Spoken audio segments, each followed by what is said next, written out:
Hecho el marco teórico, estamos en condiciones de ver el problema de nuestra hipótesis.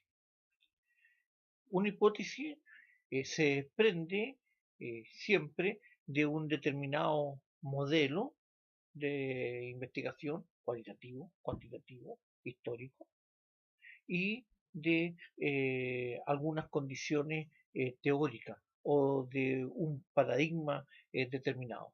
Por eso la hipótesis se realiza posterior al marco teórico de referencia. ¿Qué vamos a considerar por hipótesis? Podemos entender como una respuesta tentativa a un problema. Indudablemente que es mucho más que eso, si se considera el problema como una relación entre conceptos y variables. Hipótesis entonces es una relación tentativa entre una o más variables que se pretende comprobar en la realidad. Se plantea generalmente en términos de afirmación. Sin embargo, también puede plantearse en forma negativa o en términos de una interrogante. La hipótesis debe reunir ciertas propiedades. Estas propiedades tienen que ver con los siguientes aspectos. Primero, estar relacionadas con un cuerpo teórico. El marco teórico nos da ese reticulado. Un segundo elemento es que tiene que tener ser atingente o ser pertinente. El hecho entonces debe ser deductible de la hipótesis. O sea, el hecho tiene que estar bien especificado. Debe ser verificable, o sea, debe tener la posibilidad de ser sometida a prueba o tener referentes que posibiliten su observación. Por otra parte, tiene que ser explicativa, predictiva. Se refiere esto a la amplitud, por ejemplo, el número de casos explicados o cualidades de lo explicado. Y luego de tener una comprensión con hipótesis anteriores que tengan alguna relación con el problema que vamos a tratar. Y como un rasgo general, debe tener simplicidad, especificidad y claridad. Por lo tanto, entonces, la formulación de las hipótesis no termina sino hasta que se finalice la investigación. Vamos a estar siempre en revisión de una hipótesis. Así, durante todo el proceso se puede estar precisando y aclarando todas o cada una de las hipótesis. Para lograr un buen planteamiento de hipótesis es necesario especificar las variables y los indicadores. Bueno, las variables, como ustedes bien saben, son elementos característicos de un problema y que varían según los sujetos y el tiempo. Son diferenciables en la realidad y es posible determinar 4 niveles o escalas de medición. Nominal, o sea, que clasifica en categorías, por ejemplo, simpatía, solidaridad. Ordinal, que mide cantidad, peso, edad, población.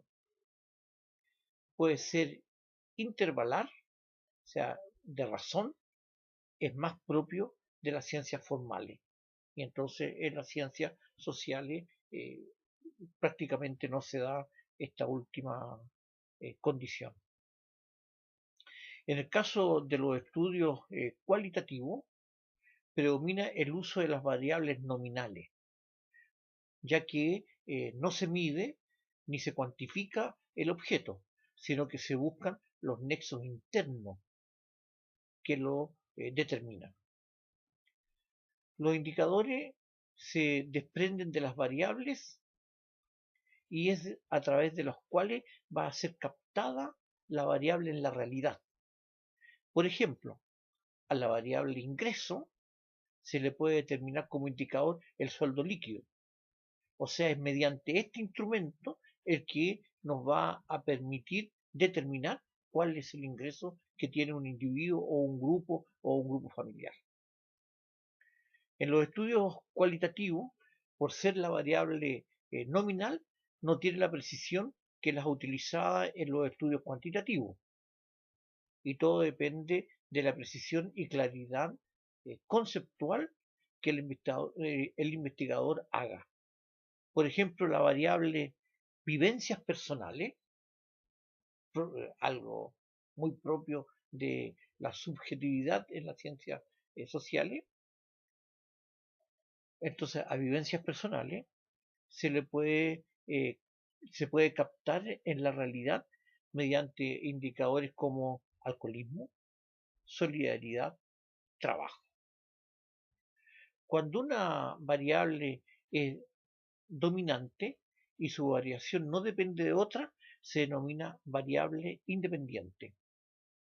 Es el caso de hipótesis que están establecidas como causa. Si la variable varía en relación de otra variable, se llaman variables dependientes. En la hipótesis son aquellas que corresponden al efecto. Y en el caso en que se atribuye una responsabilidad en la producción de un hecho cuya influencia real no está suficientemente estudiada, se trata de una variable interviniente.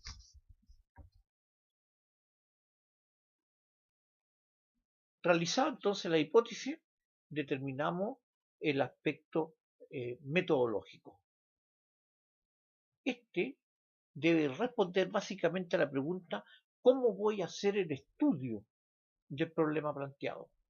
O sea, se busca una respuesta que permita determinar el camino por el cual se pretende resolver el problema. Entre los aspectos a considerar están los que corresponden a la definición de los procedimientos para recolectar la información y plantear el o los instrumentos a utilizar. Se determina la estrategia de análisis, cómo se seleccionan los datos y cómo se realiza el análisis. Si el tipo de investigación definida requiere de la determinación de muestra, utilización de entrevistas, cuestionarios u otras formas de observación de la realidad, corresponde en esta sección del proyecto de investigación presentar los instrumentos creados para su posterior utilización. Esto es lo que nos va a permitir recoger los datos o la información para poder, ¿no es cierto?, hacer los análisis posteriores y llegar a ciertos resultados finales de nuestra investigación.